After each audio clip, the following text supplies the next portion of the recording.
with Jan Irvin. He's the host of logosmedia.com and the Unspun podcast. Your YouTube channel is Logos Media. Jan, thank you for your time. You're welcome. Thanks for having me on, Zach. Yeah, so the first thing, while studying to write a book on psychedelic mushrooms, you came across information that the founding father of mushrooms, so to speak, Gordon Wasson, was working with the CIA. This led you to research the CIA's involvement with the counterculture movement, and based on your research, you have come to believe that the CIA, in large part, manufactured the counterculture movement. Right. Well, let me preface that. Back Sure. in 2005 and 2008, see, I was big into it, and I was a leading researcher in psychedelics, and I had published 2 books on it, Astrotheology and Shamanism and The Holy Mushroom, in 2008.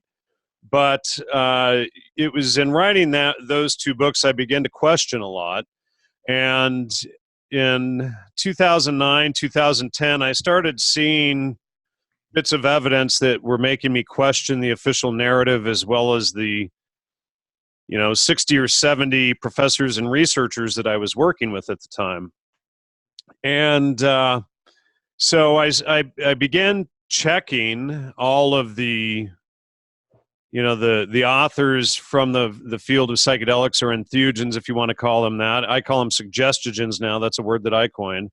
But I started checking everyone's primary citations as far back as I could, and I discovered major problems with all of their narratives, especially with, Gordon Wasson, Carl Ruck, Jonathan Ott, Terence McKenna, Timothy Leary, etc.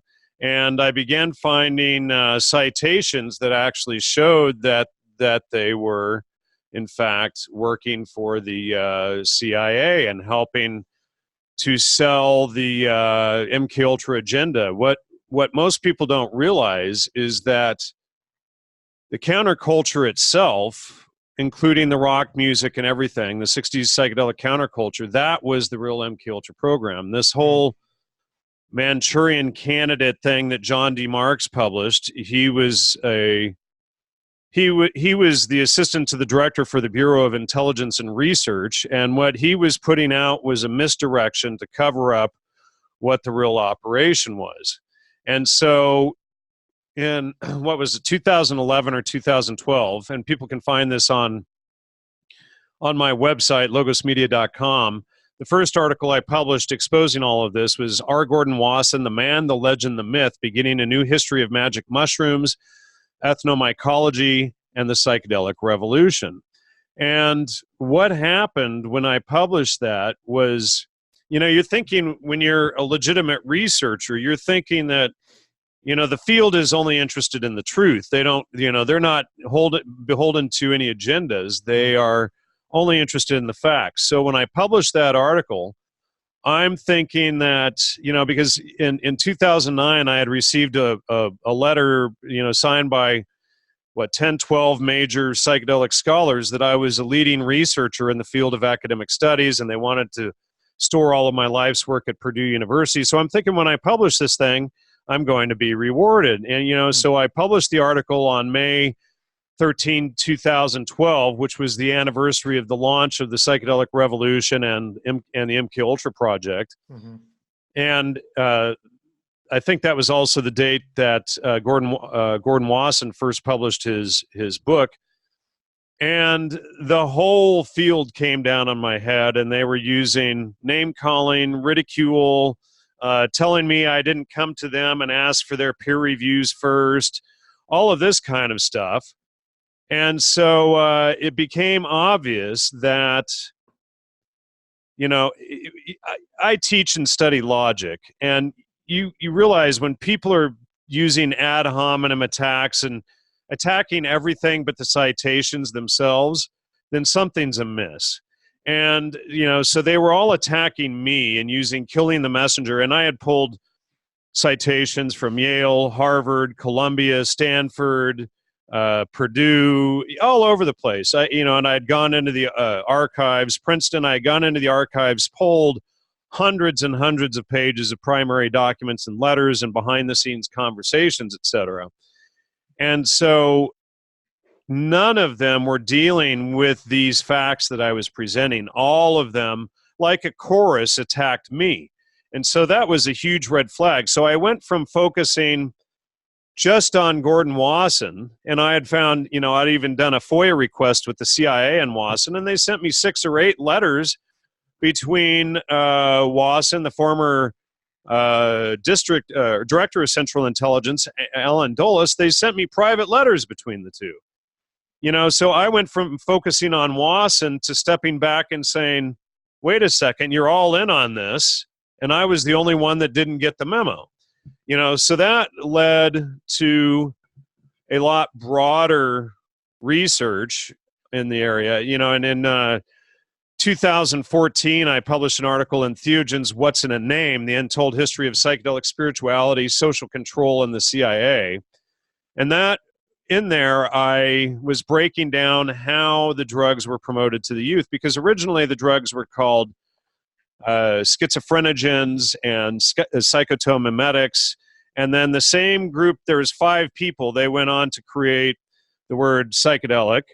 And then they create, the same people that created the word schizophrenogen created psychedelic, and then hallucinogen. And that was team 1 within the CIA. And then team 2 was headed by, Professor Carl Ruck at Boston University, working with Jonathan Ott, Jeremy Bigwood, and Gordon Wasson.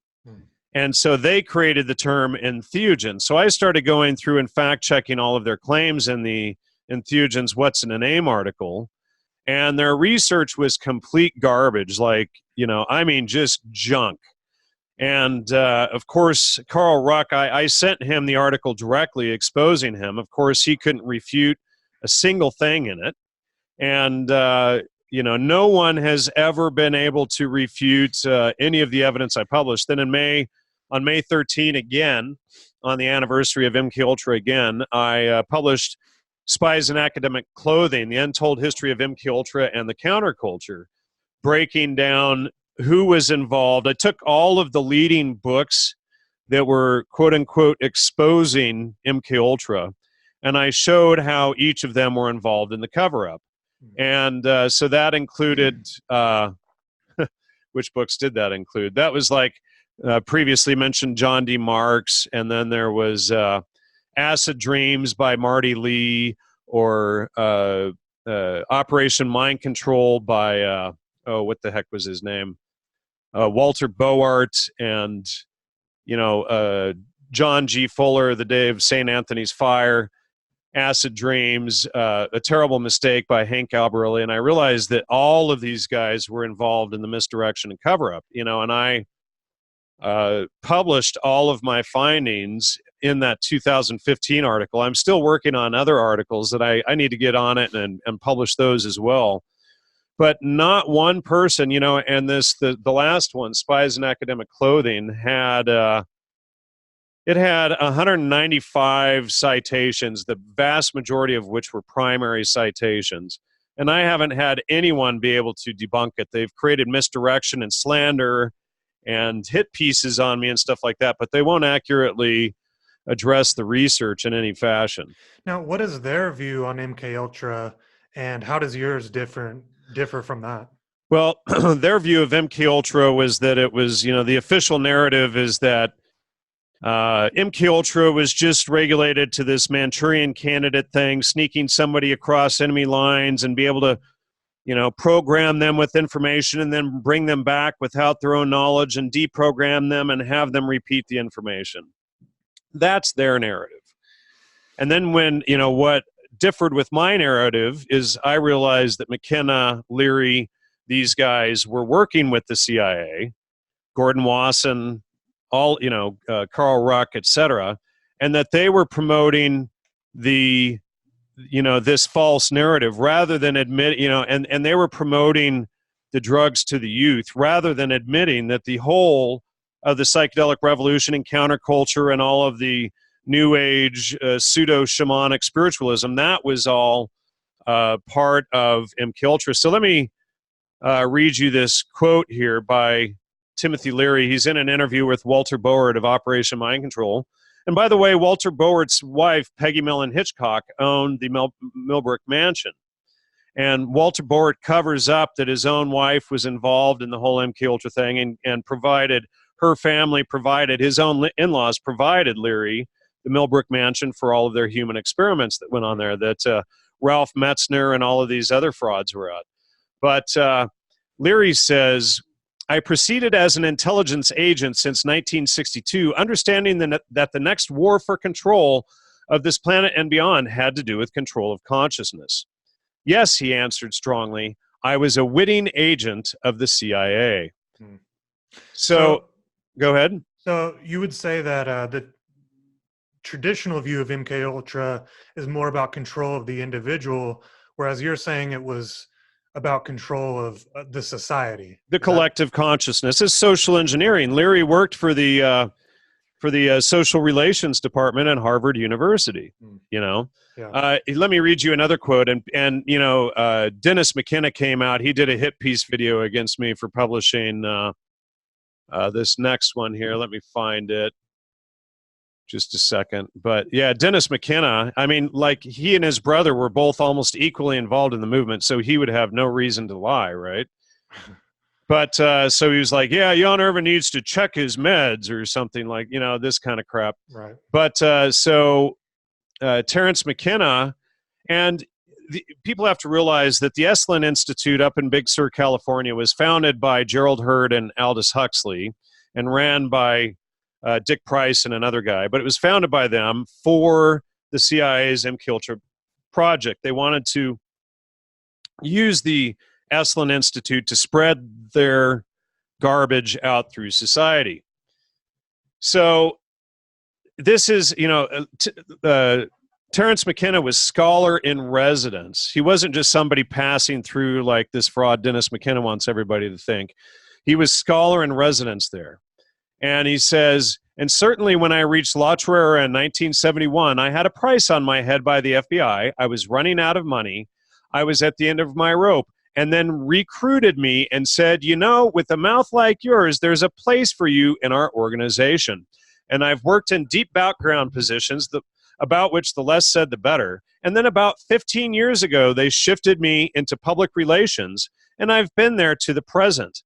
Now, Dennis McKenna wants people, you know, wants those who are gullible and dumb enough to believe that the mushroom. It was the mushrooms who got McKenna out of trouble with the FBI, got him money, and put him in public relations and doing deep background positions. Now, those, you know, public relations and deep background are both intelligence operation positions.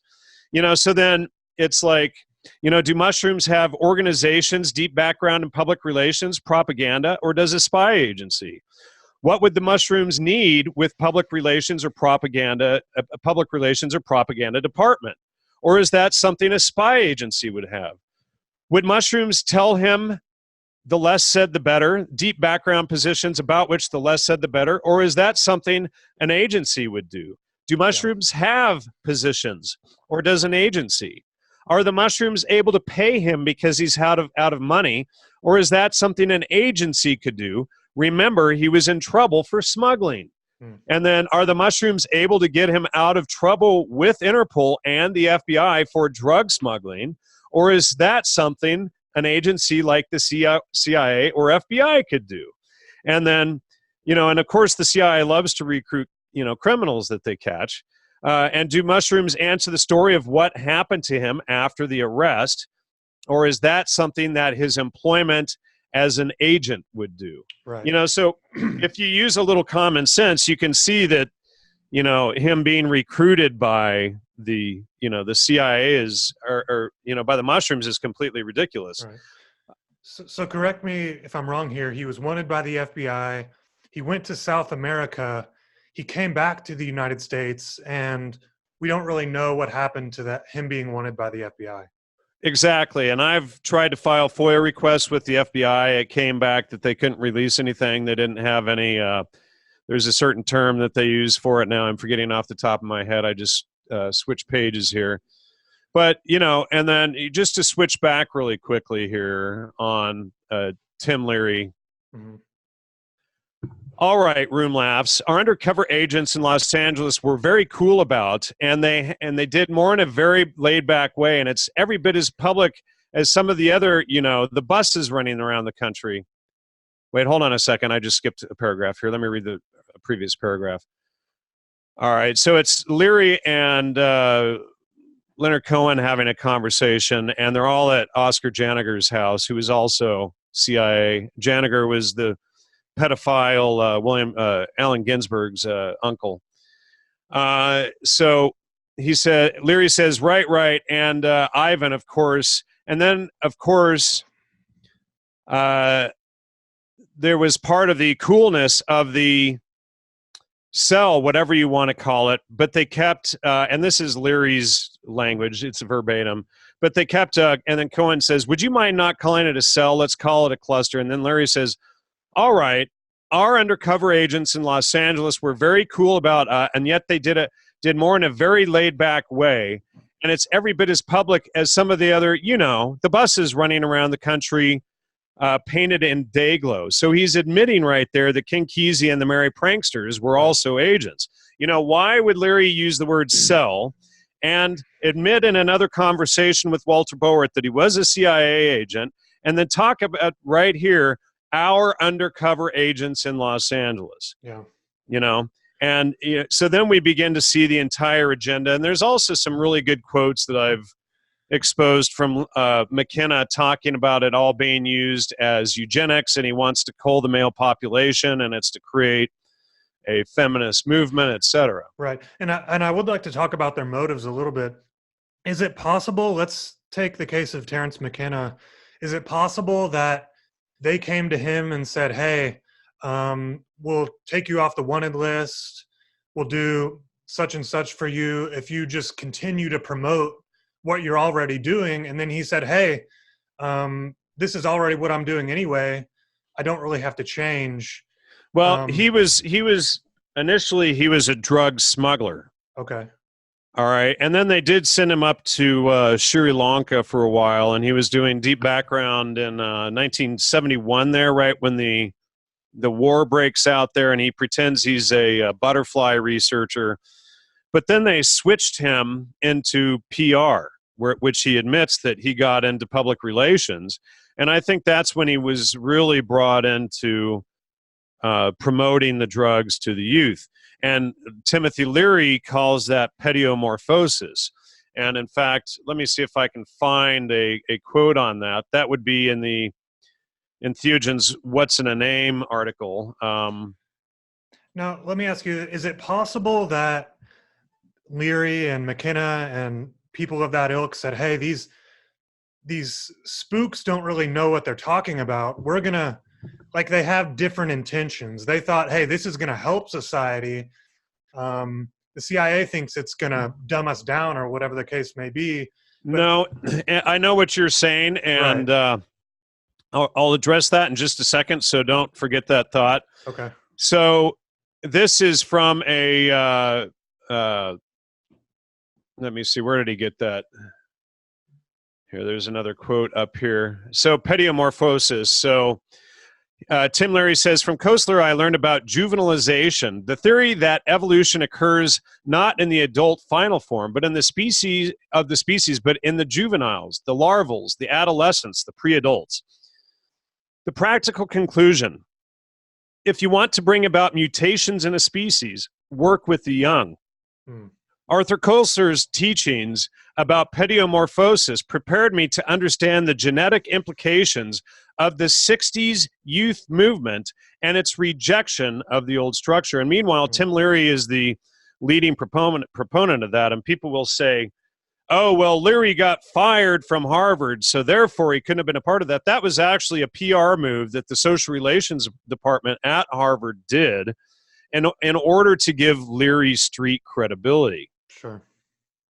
So if Leary was going around promoting schizophrenogens or psychotomimetics rather than being the recently fired, Harvard psychedelic spiritual guru, then the message wouldn't have gone across to the youth as well. Right.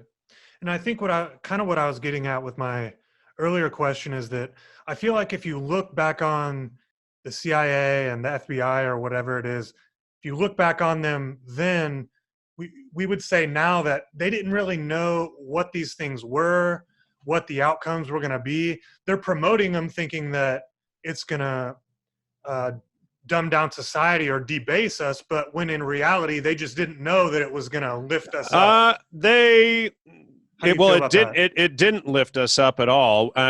So their goal was to break the family, to get people caught up in hypersexualization and drugs, and it's cost millions of lives with people crashing against the rocks. They wanted people fornicating in the mud to their rock idols at Woodstock, right? And the name is right in front of you. What's a rock idol?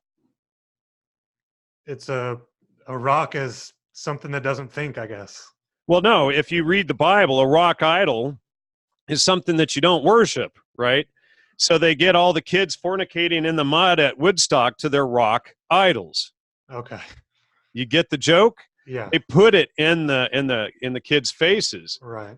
So I'm just looking for this quote by Jay Stevens, where he really tackles this idea. Let me see if I can find it. Monolithic Youth Revolt.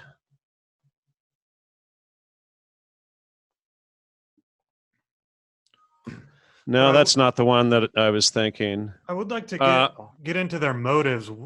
What do you think the overall, what they wanted the outcome to be for this? Okay, let me.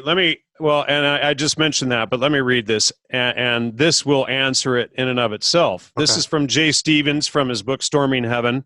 He's another one who obviously was on the inside.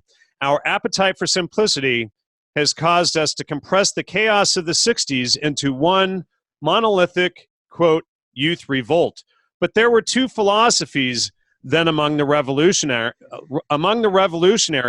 how this world might be remade. Now, who put these people in charge of how the world should be remade in the first place? You got to think of that. One path endorsed by political power, aka Kennedy, and using the vantage to raise consciousness and save the world. The other path proposed on an attack on the consciousness itself using a controversial and soon outlawed family of psychochemicals, the psychedelics. So, they're talking about a direct attack on consciousness itself. They're admitting that it's an attack. And so there's a quote by, and this I'm reading out of the Spies in Academic Clothing article, but there's another quote here by Aldous, or by Gordon Wasson, if I can find it here. Sorry, the article's very long and extensive, and I pull up all of the stuff which refutes all of these types of claims. But their goal from the outset, all of these people were involved in public relations, social relations, etc. They weren't just innocent guys. The military wasn't misinformed about what they were doing. There is a book called Atipodora, which is Aphrodite backwards. Let me see if I can find that one. And it gives a quote that's very descriptive and exactly what was going on. And not only that, but I have, I'm going to pull up this other article. I have a quote from Larry and Aldous Huxley. Now, for those of you who don't know, Aldous Huxley, who wrote The Brave New World, he was the key architect behind the CIA's MK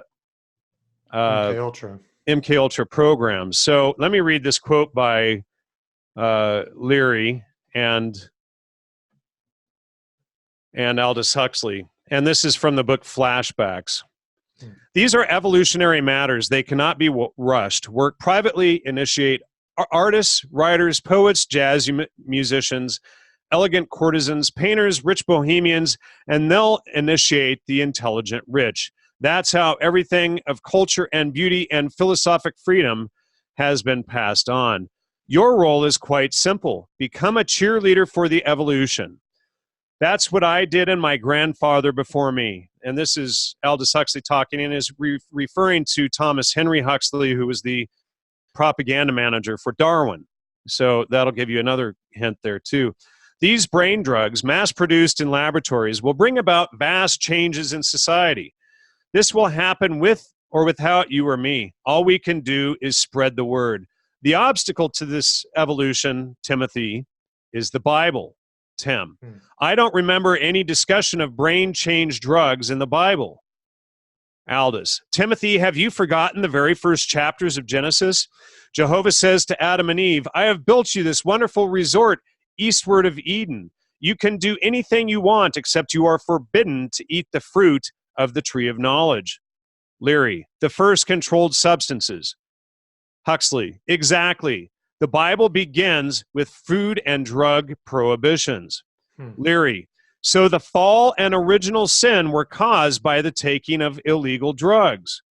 By this time, Aldous was chuckling away, very pleased with himself, and I was rolling on the floor with laughter. Interesting. So when you get it and you can see, like, you know, look at the Leave It to Beaver families and how close-knit they were compared to today, with people with huge nose rings and earrings and tattoos everywhere, and transgender and homosexuality, and now they're promoting cannibalism and bestiality and pedophilia. Amelia Camille, or whatever her name was out there a week or two ago promoting pedophilia, etc., and promoting the promoting NAMBLA, etc. This is the next agenda. We've had Richard Dawkins out there promoting cannibalism, as well as others recently. And so this is the direction. They want to take everything that the Bible warns against to stop the fall of humanity. They take it, they invert it, and they promote exactly those things. So here we see Huxley, the lead architect of MKUltra, with Leary admitting that that's exactly what they're doing. So, and then Leary continues on in another passage. I've been an admirer of Aleister Crowley. I think that I am carrying on much of the work that he started over 100 years ago. So there you have Leary saying that, or admitting that he's carrying on the work of the leading Satanist, Aleister Crowley. So, and then Leary admits that he was a psychopath as well. So, you know, we have no doubt that this was the agenda, that they were aware that they were trying to degrade and crash society. In one passage, Terence McKenna admits that they're trying to recreate a short dark age. Right. So when you kind of contrasted the Leave It to Beaver family with one you might see today, that's kind of a manifestation of the debasing of our culture. Is that right? That's absolutely correct. You know, and they started with the hypersexualization and the drugs and all of that, where, you know, the Bible discusses not having, not committing fornication. And why is that? Why? See, if you want, okay, so you have to realize that Huxley and this group of people were involved with the Fabian socialists. They want to promote socialism and communism. So if you have strong families and extended families, is that going to be easy or difficult for communism? Yeah, it'll make it more difficult. If you have single mothers, exactly correct. If you have single mothers and homosexuals and tranny people who don't reproduce and don't have families and kill off their family tree, one, it's eugenics, but two, when they're older in life, they're going to have to rely upon the government. Right. So it works toward this socialist agenda. So all of these guys, let me just pull up my database here. All of these guys worked toward this socialist agenda. So they don't care how the agenda is achieved. You know, so the Fabian Society, we have, so they're promoting communism, eugenics. We have Aldous Huxley is there, Annie Besant, Bertrand Russell, David Rockefeller, George Orwell or Eric Blair, H.G. Wells, Havelock Ellis, John Dewey, John Maynard Keynes, let's see, Sir Victor Gallant. All of these people are directly involved with promoting this agenda. And then essentially this agenda through Aldous Huxley spills over into the MKUltra program and their want to control society for social engineering. So how do the psychedelics bring about this debasing and the new dark age? Kind of by what mechanism, or how does it affect the mind to do that? And is it only psychedelics, or is it other things that you... Well, it's primarily psychedelics, but it has a lot to do with the rock music and everything going along with it. It's about an overall debasement. So this is the only psychedelic scholar that I found that directly told the truth, and she died. I had interviewed her years ago before she died of cancer. She was a professor of anthropology at Cal State Fullerton, and then she went on to be the associate professor down at UC Irvine for psychology. But she stated in one of her books, psychedelic substances like ayahuasca create a state of hypersuggestibility in which persons are very open to being influenced by others. Many traditional cultures have utilized this condition to inculcate cultural values and behaviors in young people. There's that pediommorphosis thing again, as they receive initiation into adulthood. In the West, countercultural values can be inculcated in young people when using these psychedelics, especially when using them in an antinomian context. So what does antinomian mean? It means of or relating to the view that Christians are released by grace from the obligation of observing the moral law. So, we're just going to have free love, sex, drugs, and rock and roll. Right. So then we can see what are the things that the Bible warns about. So there, in that book, Atipidora, or let me see if I can find it. Yeah, it's hard to argue that psychedelics and maybe other drugs in general don't kind of bring that about, that counterculture idea of, maybe I don't need the house with the white picket fence and the family and all the traditional values. It's hard to argue that the drugs don't kind of induce that. And then it's kind of hard to argue that those values are not good for society. They're the foundation of our whole society, Right.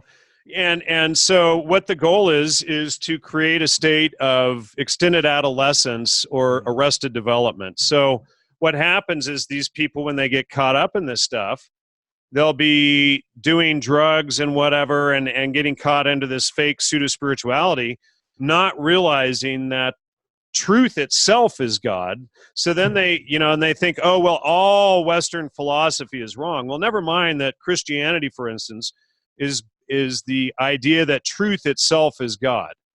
And it's the Bible repeats this over and over and over in many different ways. Jesus is the way, the word, logos media.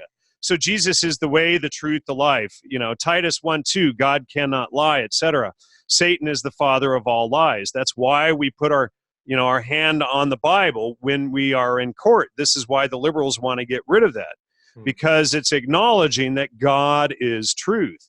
So they don't want this stuff known. So now this citation comes from John Uri Lloyd, and his book is, however you pronounce it, it's Aphrodite backwards, so it's Edidorpa, and it's in a note in his book, and he says, if in the course of some experimentation a chemist should strike upon a compound that in traces only would subject his mind to drive his pen to record such seemingly extravagant ideas as are found in the hallucinations herein pictured, would it not be his duty to bury the discovery from others, to cover from mankind the existence of such a noxious fruit of the chemist's or pharmacist's art? Introduce such an intoxicant and start it to foment in humanity's blood, and before the world were advised of its possible results, might not the ever-increasing potency gain such headway as to destroy or debase our civilization and even to exterminate mankind? So what does that mean? Well, he's saying, and his book was written in 1895, before Aldous Huxley and Tim Leary and Terence McKenna and all these clowns became the forefront of the CIA's MKUltra program. But he's warning that if anybody should find this stuff, to bury it because it would destroy society. Either that, or he's saying, look here at this footnote, if you want a way to destroy society, here's how we do it. Oh, and by the way, don't forget Genesis 3. Yeah. Interesting. So how do you, what about on the individual level? Today we have these different organizations, MAPS, for example. I think in Washington now, I don't know if mushrooms are legal, but it's kind of a movement to legalize mushrooms, to more people should do them because it helps with depression, things along those lines. You understand what I'm getting at here? Well, yes and no. So what you do is you create a society based on antinomianism, where you have all of this depression and whatnot, where people are not living in logos or truth. They're not following truth. So then they're going to have all of these mental issues, come about from that. And then you use, one of the main things that caused that collapse of society, and you point at that and say, well, here's the cure.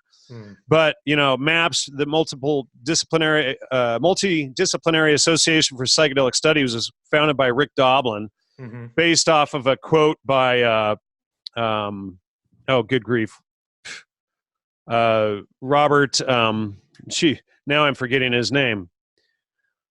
Oh, goodness. I used to be friends with the guy. I've also had Rick Doblin on the show years ago when I started out, before I was aware how corrupt all of these guys are. But, just to give you a tip, MAPS is funded largely by George Soros.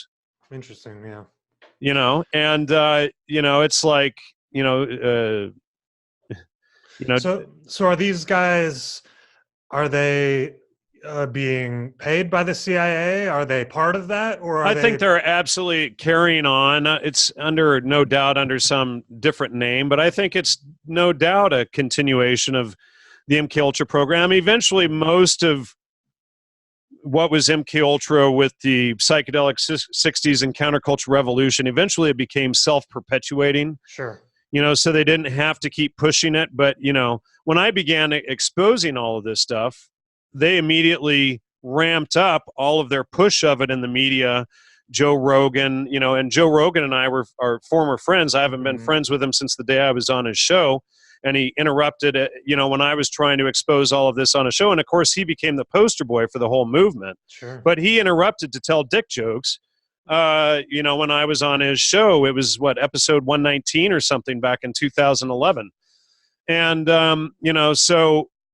they really began to promote it heavily to the public, all this pseudo-shamanism and whatnot. Right. But, one of the key arguments that I hear from people who are too lazy to read my work is they will say, oh, well, psychedelics are older than the CIA, so therefore all your work is wrong.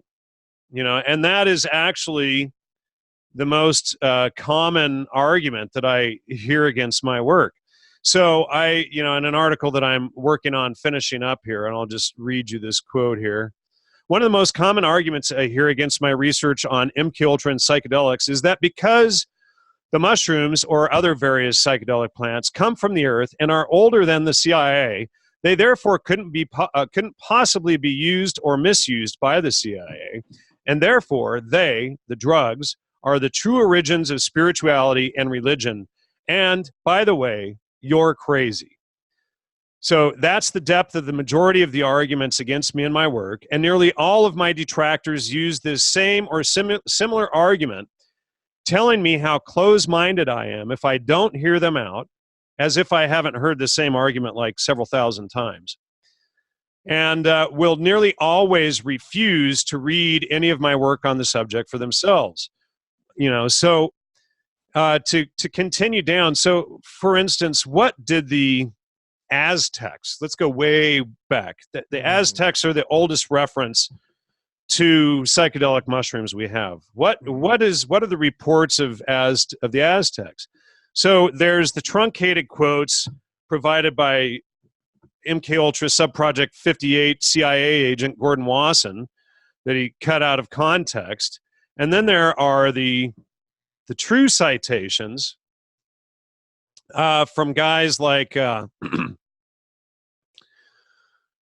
Diego Duran, and this is from the 1590s in the History of the Indies of New Spain, page 407, for those of you who want to fact check this, and for those of you who care about truth. When the festivities had ended, Montezuma seated himself in the supreme place, the divine seat, the place of the gods, and the war captives were brought out. All of them were sacrificed in honor of his coronation, a painful ceremony. It was a pathetic thing to see these wretches as victims of Montezuma. It had been as common among these people to sacrifice men on feast days as it is for us to kill lambs or cattle in the slaughterhouse. I am not exaggerating. See, Wasson had to omit this entire first paragraph here because it didn't jive with his CIA garbage. There were days in which 2,000, 3,000, 5,000, or 8,000 men were sacrificed. Their flesh was eaten, and the banquet was prepared with it after the hearts had been offered to the devil. When the sacrifice was finished and the steps of the courtyard were bathed in human blood, everyone went to eat raw mushrooms. With this food, they went out of their minds and were in a worse state than if they had drank a great quantity of wine. They became so inebriated and witless that many of them took their own lives with their own hands. Under the strong influence of these mushrooms, they saw visions and had revelations about the future, since the devil spoke to them in their drunken state. Okay, remember the fruit, Genesis 3? Right. So, it's like, is this the true spirituality, or is this the spirituality we're all warned about? Right. The false short path. And I think it's Graham Hancock who talks about how there's a good and an evil side to the world generally, and he applies that to psychedelics as well. And I think he talks about the Aztecs where they were Graham Hancock's work is crap, and I've read his book and on psychedelics. I forget the name of it. I have it somewhere around here, but the book is garbage. Right. And I had gone through his book, and about 70 or 80% of the citations that he used there to justify his claims, I had already gone through and debunked. But Graham Hancock was close buddies with Terence McKenna. He launched direct personal attacks on me when I came out exposing all of this stuff. Yeah. But his work is garbage. I wouldn't put any weight in his stuff. Here's the thing is I provide the exact place to locate all of the original primary citations in my work. Sure. He doesn't. He is selling, the New Age spiritualism and whatnot. Let me read you another quote here. And this is from Torbidio de Benavente Modellina, or Friar Modellina. And he says, they had a way of getting drunk that made them crueler. It was with certain fungi or small mushrooms, of which there are such in this land as in Castile. But those of this land are of such quality that eaten raw and being bitter, they drink after them and eat them with a little bee honey. And in a little while they see 1,000 visions, and especially snakes. You remember that half of the symbolism and snakes in Mexican art is snakes, correct? That's very common with ayahuasca and DMT to see snake-like creatures. You think? Warning.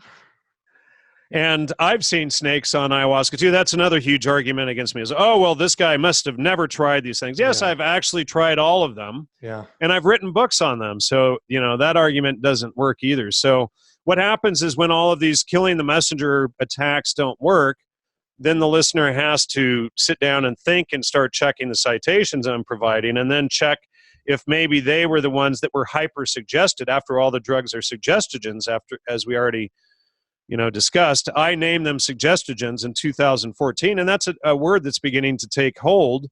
But I created that word because of the hypersuggestibility factor that's created by them. So and they go out of their senses. Their legs and body appear full of worms, eating them alive, and thus half raving, they leave the house, wanting someone to kill them.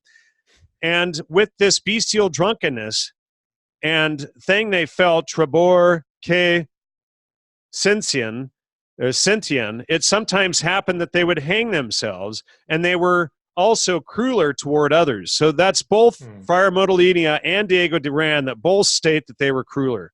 Sure. With these mushrooms called teonanacatl in their language, which means the flesh of the god or the devil, which they worship.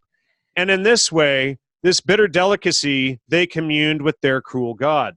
So now keep in mind that this is like Teonanacatl, the serpent god, Genesis 3 again. It's not understanding truth as God, which is logos, and it takes quite a bit to get your mind around, what logos is.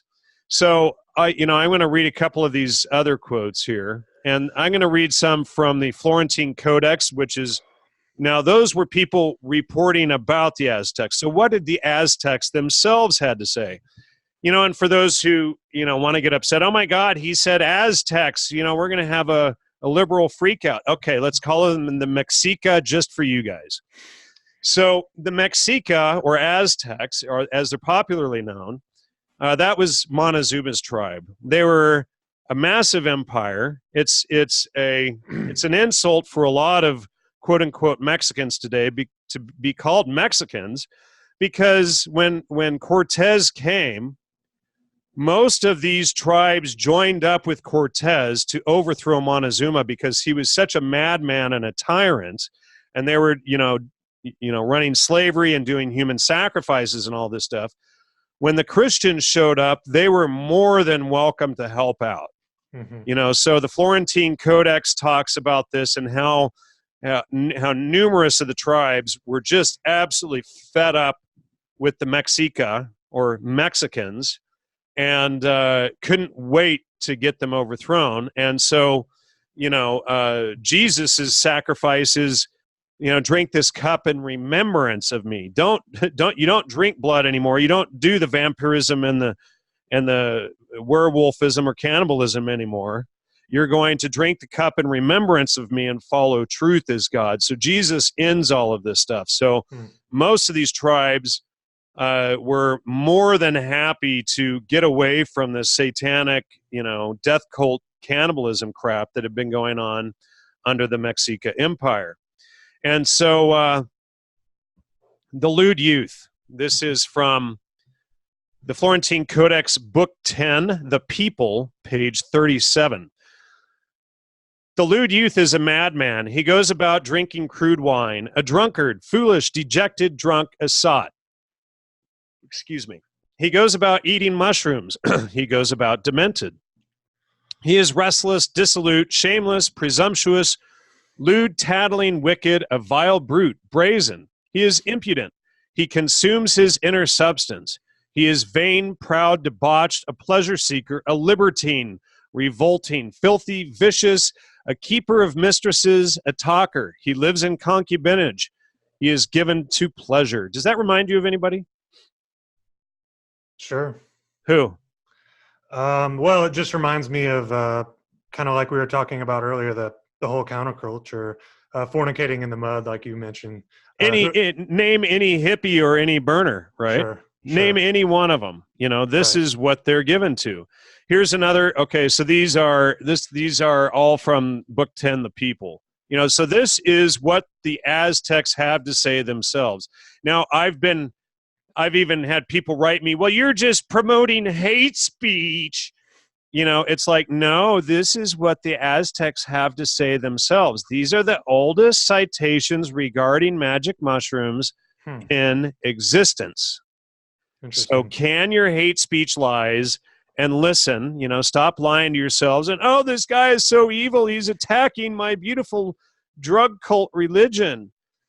So, here's another one, the noble woman. The noble woman is of nobility. She belongs to the order of rulers, comes from rulership, whether she is legitimate or a bastard child. The good noble woman is one who is bashful, ashamed of evil, who does things with timidity, who is embarrassed by evil. She works willingly, voluntarily. The bad noblewoman is infamous, very audacious, stern, proud, very stupid, brazen, besotted, drunk. She goes about besotted. She goes about demented. She goes about eating mushrooms. And then here's one of my favorites. This one is really good. This is the harlot. Now pick any hippie chick anywhere, you know. It's like, this is the hippie chick right here. So hippie chicks out there, this one is for you. So the carnal woman is an evil woman who finds pleasure in her body, who sells her body, repeatedly sells her body. An evil young woman, an evil old woman, besotted, drunk, very drunk, much besotted, dejected, perverse, like a sacrificial victim, a base slave, a captive, full of affliction, mortal. So why are they talking about slaves in the Florentine Codex if the Spanish brought them? They must have already been there, obviously. She consumes her inner substance. A brazen, a proud, a dissolute woman of debauched life, a fraud, gaudy, fastidious, vain, petty. She is oblivious of what all know her to be, a petty old woman, a free yielder of herself, a whore from the brothel, a deflowered one, a lascivious old woman of itching buttocks, an old woman of itching buttocks, an aged woman, a flabby old woman, a filthy one, a filthy old dog who brings herself to ruin like a dog.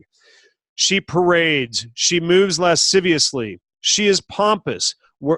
Wheresoever she seduces, howsoever she sets her heart on one, she brings him to ruin. She makes herself beautiful. She arrays herself, is haughty. She appears like a flower, looks gaudy, arrays herself gaudily. She views herself in the mirror, carries a mirror in her hand. She bathes, she takes a sweet bath, or a sweat bath. She washes herself, she anoints herself with axen, constantly anoints herself with axen. She is like a base slave, acts like a sacrificial victim. She goes about with her head high. This sounds like any SJW or you know, NPC, right? Yeah. Rude, drunk, shameless, eating mushrooms. She paints her face, variously paints her face. Her face is covered with rouge, her cheeks are colored, her teeth are darkened, rubbed with cochineal. Half her hair falls loose, half is wound about her head. Excuse me, I'm getting over a cold. She arranges her hair like horns. She goes about haughtily, shamelessly, head high, vain, filthy, given to pleasure. She lives in vice. Interesting. When is that from? Oh, like the 1570s. Whoa, wow. So, you know, this, you know, going back to, sorry, just a second. That's okay. You can edit that part out. So these are the oldest citations known regarding magic mushrooms. Wow.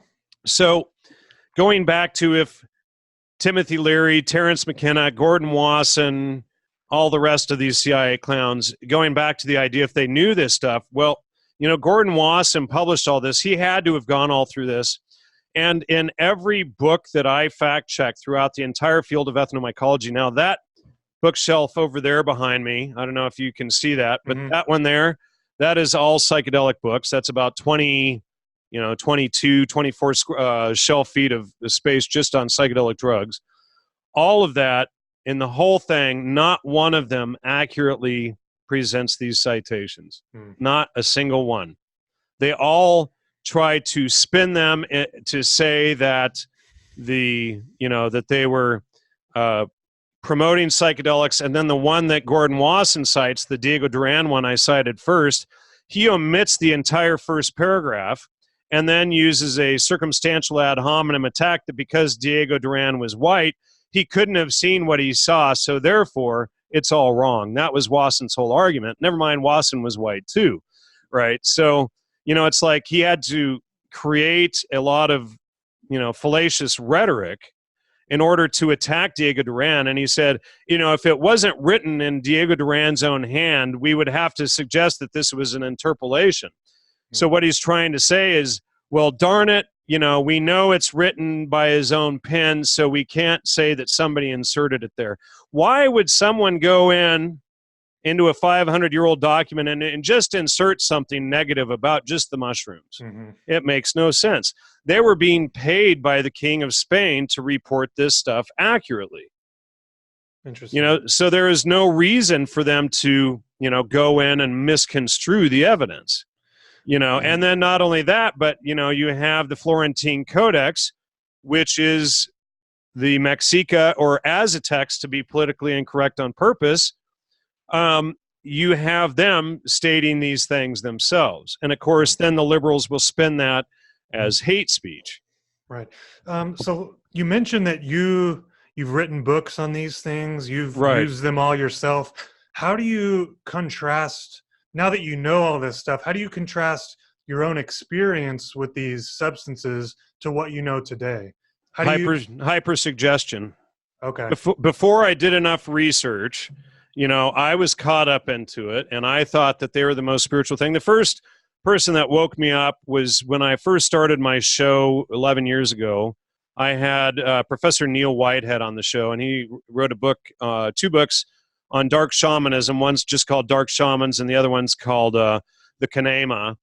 And so he was an anthropologist. He died a number of years ago after he came on the show.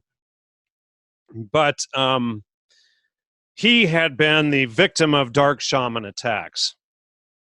And so in reading his books, you begin to realize that the promotion of shamanism that we see today is complete garbage. They completely misrepresent and gloss over the facts of what shamanism really is and promote this pseudo-spiritual hogwash. We might as well call it what it is, wash for the hogs. And, to get the young, people wallowing in the mud who need hogwash, give them something to bathe in, right? Right. And so all of the stuff, that's promoted by, Leary, McKenna, Ralph Metzner, Jonathan Ott, you name any pseudo-spiritual false guru, they are all selling a whitewashed version. And if you go into my article, Entheogens, What's in a Name, in fact, in that article, I break all of this down. And let me read what Maria Sabina said herself. And these are some of the citations that prove Gordon Wasson and Carl Ruck are frauds. And I've called for academic investigations against Carl Ruck. But let's see. Let me just check here.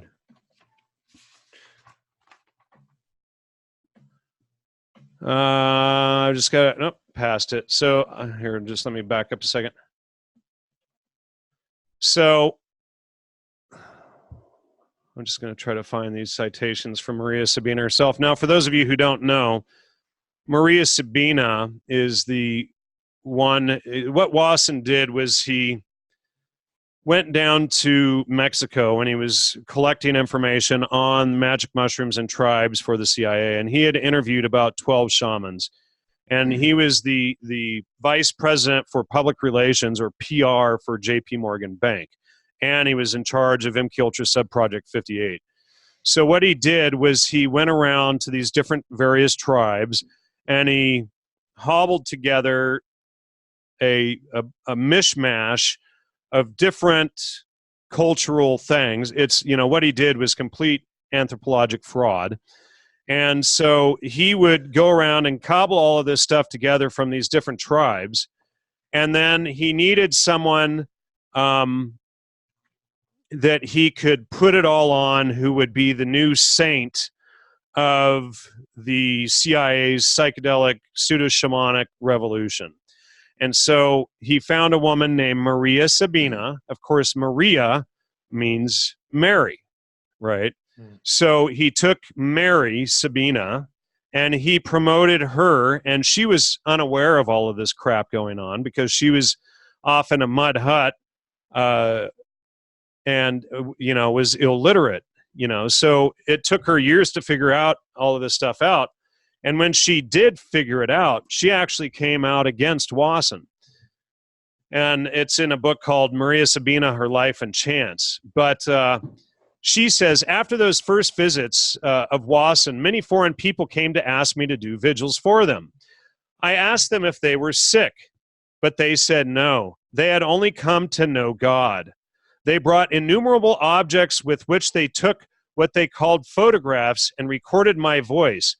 Later, they brought papers, newspapers and magazines, in which I appeared. I've kept some papers I'm in. I keep them even though I don't know what they say about me.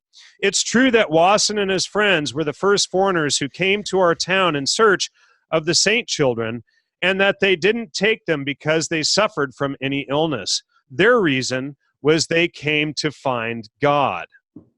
Before Wasson, nobody took the mushrooms only to find God. They were always taken for the sick to get well. And then what you'll have, and I'll read some more here, what you'll have is these, pseudo-shamanic New Agers. They'll try to say, oh, well, that was spiritual sickness, and no, it wasn't at all. It was, they actually had grave malnutrition illness and contaminated water illnesses. And what a lot of people don't know is that the Mazatec were relocated for a large Mexican dam project. So they weren't even an uncontaminated culture. They had been entirely relocated, which nobody but, who was it, Benitez, exposes this in their books. All of them cover this up, that they were a relocated tribe. And she further states, for a time there came young people of one another's sex, long-haired with strange clothes. They wore shirts of many colors and used necklaces. A lot came. Some of these young people sought me out for me to stay up with the little ones who spring forth. We come in search of God, they said. It was difficult for me to explain to them that the vigils weren't done for the simple desire to find God, but were done for the sole purpose of curing the sickness that our people suffer from. Now, what is she referring to? She's referring to the malnutrition and water sickness of her tribe. So how do the mushrooms cure that? Well, she was an illiterate, uneducated witch doctor. Okay. And, and in fact, she would say, rather than treating somebody, there was a 16 or 17-year-old that came to her, which I have in here, and he's suffering, and rather than getting food and real medical help, she says, oh, he's going to die, and within 2 weeks, he was dead.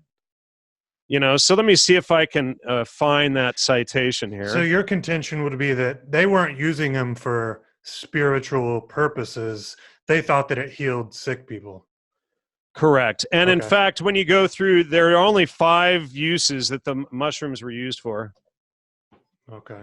Let me see if I can find the 5. They were used to find money or a lost object, used to find a donkey who would run off, or jackass, ironically, or a dumbass, as the Bible would say. And they were used to locate people who had gone off into the world, and there was a couple of others, but that was the sum total of all of the mushrooms used. Let me see if I can find that in this one.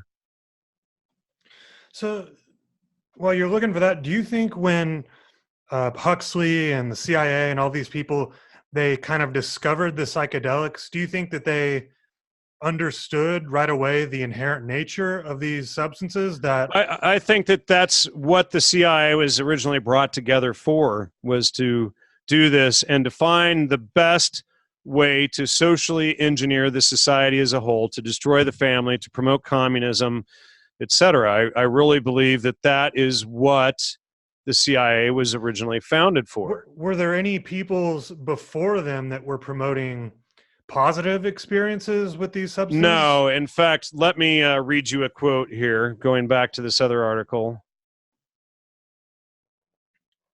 Let me see here if I can find it. Okay. So this is directly after Leary was talking about our undercover agents in Los Angeles were very cool about and very laid back. And it's never been as public as some of the other, the buses running around the country painted in Dayglow, referring to King Kesey and the pranksters. then Oscar Janiger says, yeah. And then Zinberg says that the visionary experience and all the things he was doing at Harvard and the others, his residents, and the rest he was giving LSD to, they never had a visionary or ecstatic or mystic experience.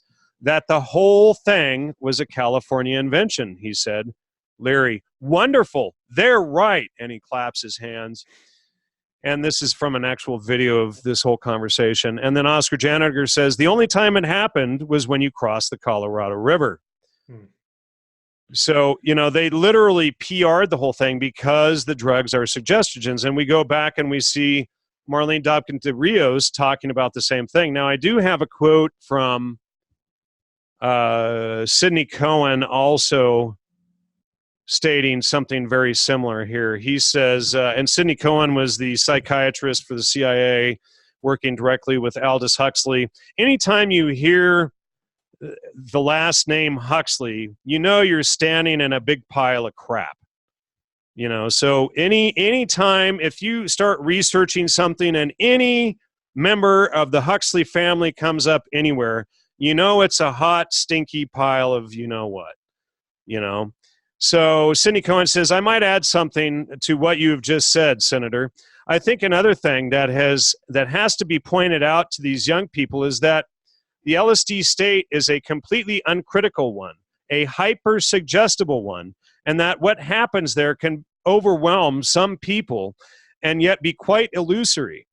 There are insights here to be found and examined, but also the great possibility that the insights are not valid at all and overwhelm certain credulous personalities.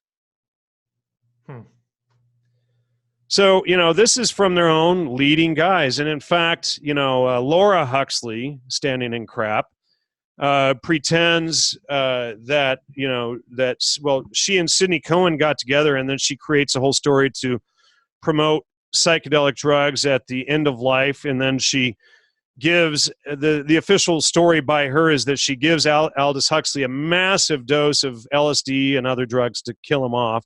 And that he was asking her for it, even though he was incoherent.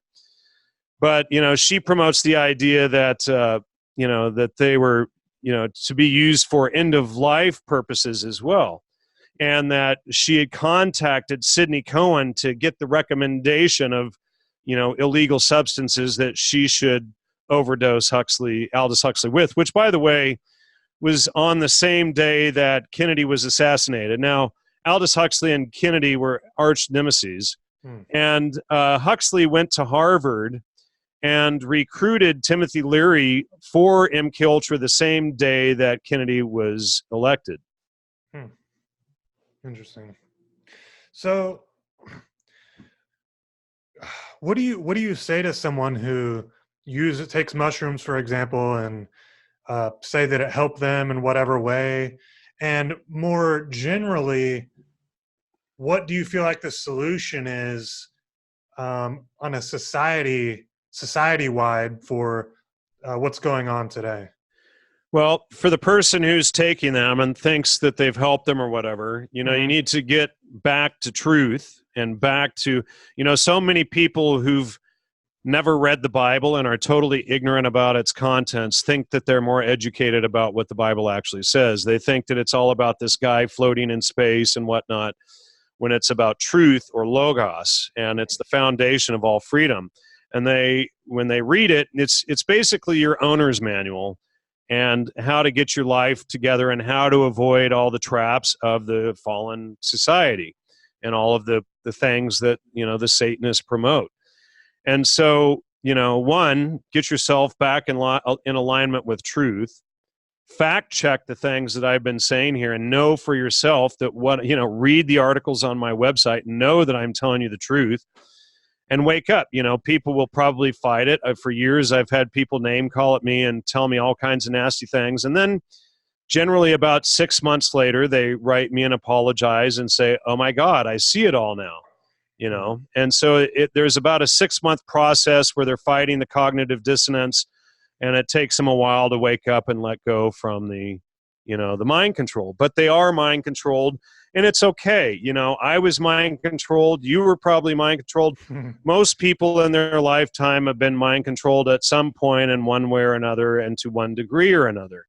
So rather than sitting there and fighting it and name calling and screaming and saying I'm spreading hate speech and stuff, think this stuff through and laugh it off. The best medicine is to just laugh it off and say, hey, they got me, and be aware from now on, and sit down and read that book that you mock everybody for reading, and that would be the best way to get life and society simultaneously, get your own family and society back in order, and, when you have children, rather than being caught up in your extended adolescence, the children become your priority. And so you're no longer the child seeking mommy and daddy government to give you socialist handouts. Then you're wanting to create and protect and take care of your own.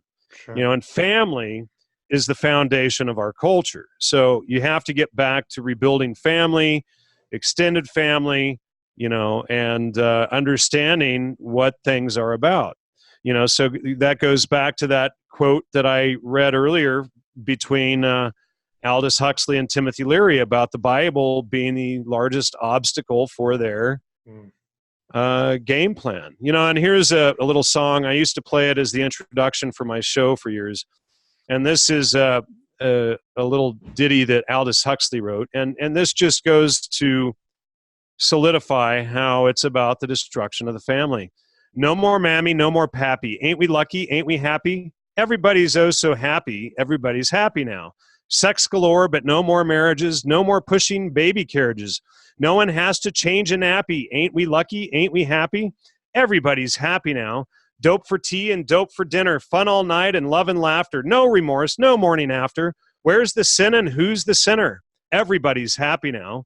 Girls pneumatic, girls ecstatic, girls exotic, girls ecstatic, girls erotic. Hug me, baby, make it snappy. Everybody's oh so happy. Everybody's happy now. Lots to eat and hours for drinking. So much cocktails and no more thinking.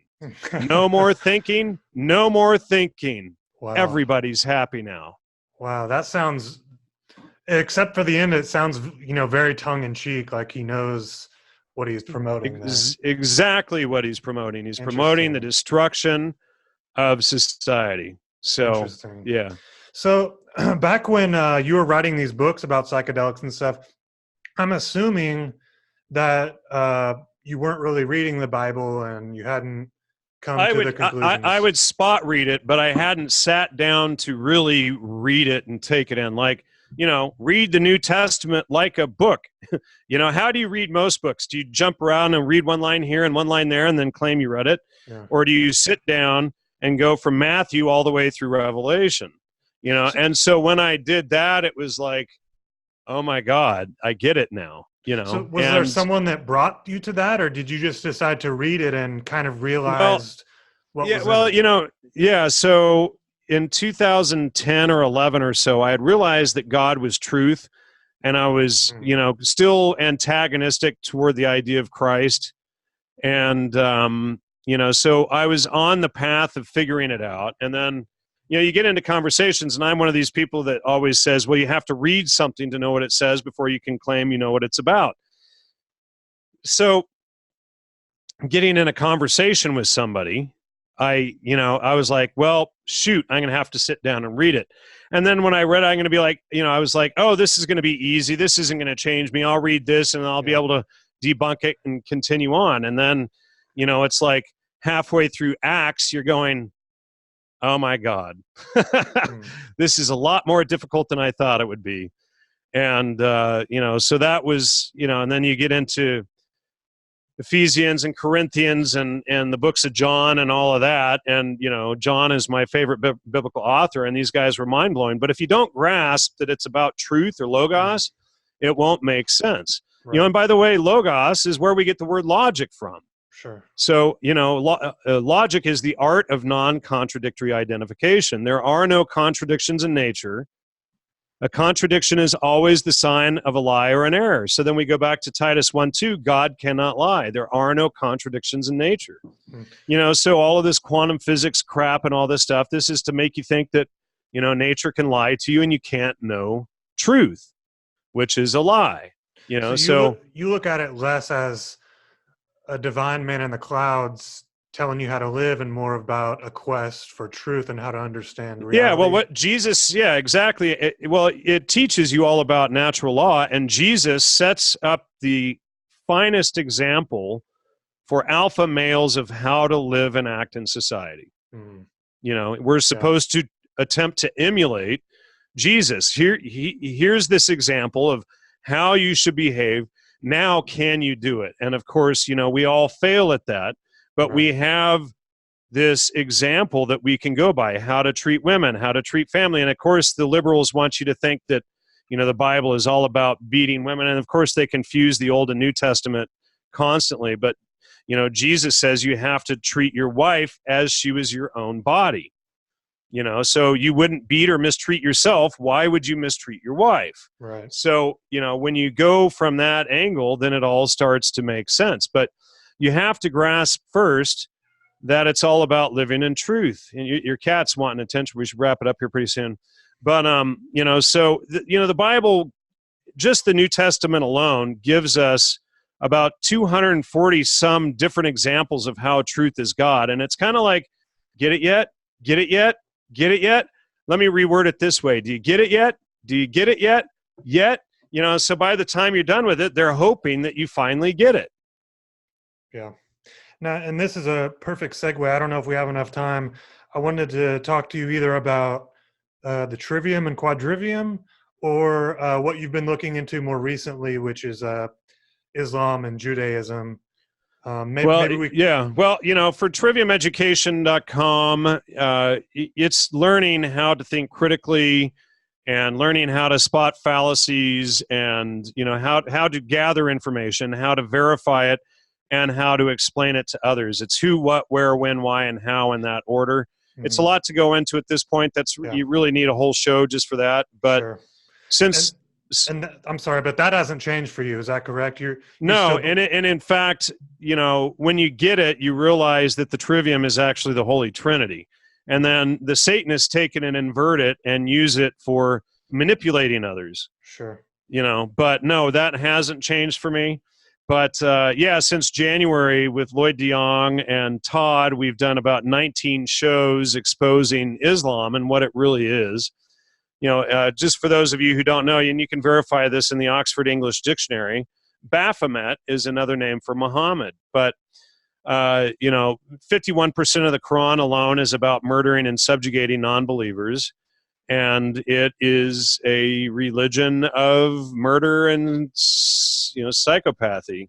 So, it's a lot. We've done about 40 hours worth of material, but I recommend people go on my site. If you really want to understand how deep a threat Islam is to Western society and our cultural values and freedom, study those shows. And so many people are caught up in this, it's the Jews narrative. And I was too, just like I started out believing psychedelics were a good thing. And then I checked everything and realized I was wrong. I used to buy into the Jewish narrative, and I went in and started checking everything, literally, 40 hours worth of shows at this point, and realizing that none of the claims against the Jews were true. Like, the Jewish Talmud, there's, about 68 or 70 quotes that have been floating around out there that, the Talmud is the most evil book in the world, and they promote all of this garbage. So I went through and I started fact-checking all of these quotes that are claimed of the Talmud. And out of 70, do you know how many I was able to verify as true? Was it one? One.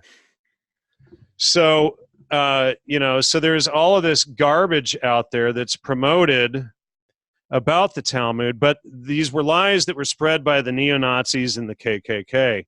And what most people don't realize, and I showed you a video before the show, is that the Nazis and Islam have historically worked together for many years, and Islam directly states that they have to kill all Jews. Let me just read you a few citations about this here. Let's see. Abu Huraira reported Allah's messenger as saying, the last hour would not come unless the Muslims fight against the Jews, and the Muslims would kill them until the Jews would hide themselves behind a stone or a tree, and a stone or a tree would say, Muslim, or the servant of Allah, there is a Jew behind me, come and kill him. But the tree Garquad would not say, for it is the tree of the Jews. And so here's another one. While we were in the mosque, the Prophet came out and said, let us go to the Jews. We went out till we reached Bat ul Midras. He said to them, if you embrace Islam, you will be safe. You should know that the earth belongs to Allah and his apostle, and I want to expel you. Hold on, I just shifted on it. From this land. So if anyone amongst you owns some property, he is permitted to sell it. Otherwise, you should know that the earth belongs to Allah and his apostle. Here's another. The apostate said, kill any Jew that falls under your power. Thereupon, Muhaisa bi Masud leapt upon Ibn Sunayana, a Jewish merchant with whom they had social and business relations, and killed him. And that's from Sirat Rasul Allah, page 369. That's Muhammad's Islamic bibliography. And there's about 10 more similar citations. Yeah. But, you know, and then they're also supposed to kill or subjugate all the kafir, all of the non-believers, you know. And so what most people don't realize is the reason why Islam is called the religion of peace is because once they kill or subjugate all non-believers, then the world will be at peace. Right. You know? And this is all interesting because your show is Logos Media, and this gets into, you know, E. Michael Jones promotes Logos, and he kind of says that it's all the Jews. I interviewed him a number of times, and when I started going through all of this stuff and fact checking it, boy, you know, let's just say I've stopped inviting him on the show. You know, so let's go through some of these. Now, these are from the Talmud. I don't know. Most people have heard a lot of these lies. A Jew may have sex with a child as long as the child is less than 9 years old. That's false. What it's talking about is like, it's talking about when they are married in older life, if they are considered a virgin or not. And so if they get a full or half dowry, and so they spend all of this stuff. I was able to find within 2 days the claims against the Talmud. I was only able to verify one in the Talmud, but I was able to verify 75% of these same concepts in Islam within 2 days. So let's see. To communicate anything with the Goy about our religious relations would be equal to killing of all Jews. For if the Goyim knew what we teach about them, they would kill us openly. And that's false. That's from the book Libra David 37, which does not exist. It's entirely made up. And here's another. See, when a grown man has intercourse with a little girl, it is nothing. And again, this is a discussion regarding the broken hymen by wood, intercourse, or rape, and later marriage. And if she gets a marriage contract of 100 or 200 dinars. Well, the wording could clearly be better. Its meaning is that the woman's virginity has not been destroyed with her hymen and will grow back as though she's still a virgin, and is a defense of the victim and her status to marry later in life.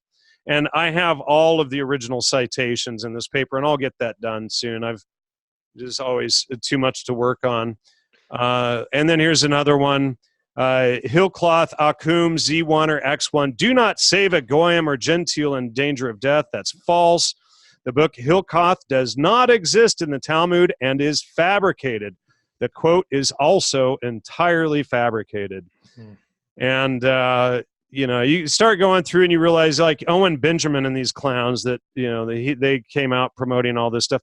But the irony is you can find all of this garbage directly and openly in the Quran, in the Hadith, in the Tasfir, etc. And so here's from Godshash 2.2. A Jew may violate but not marry a Jewish girl. Outcome is false. This is an entire fabrication. No such book or quote exists. And then here's Irvin 21b. Whosoever disobeys the rabbis deserves death and will be punished by being boiled in hot excrement in hell. Hell is a Christian, not Jewish concept. The outcome is false. And the factual citation is, whereas with respect to the words of the sages, anyone who transgresses the words of the sages is liable to receive the death penalty. But there is a whole breakdown there. So what they'll do is they'll take one little line out of context, out of 5 or 10 paragraphs, and cite it out of context. Yeah, there's a lot to cover there, and I think probably enough for another show. And maybe indeed, maybe it's a pipe dream. What I'd like to do is have you on, and maybe someone else, Ryan Dawson, Adam Green, like. Oh, they won't touch these quotes, I mean, Ryan, as soon as we came out exposing all of these quotes, Adam Green, whom I used to be friends with, came out calling me a fraud and a sellout because I'm no longer claiming all of this stuff as the Jews. We started going through, okay, we checked the USS Liberty stuff. The U.S. government came out and said it was a U.S. government error, that it wasn't the Jews, and there's a whole thing about this, but you have to ignore all of the evidence. All they do is they repeat the evil Jews narrative. Like I said, I bought into it for a long time. We've done a number of shows on Judaism. Another one is the Noahide laws conspiracy. Well, if you actually read them, it's in the Old Testament, by the way, dum-dums, and that's the foundation of the 10 Commandments. Duh. So you start going through, here's another one. Gentiles prefer sex with cows. Outcome false. And this one is deals with the profits of a field between a Jew and Gentile and purchase of animals and proper contracts. And there is one where it's actually talking about a woman fornicating with a jackass, and then they spin it to say that, they believe that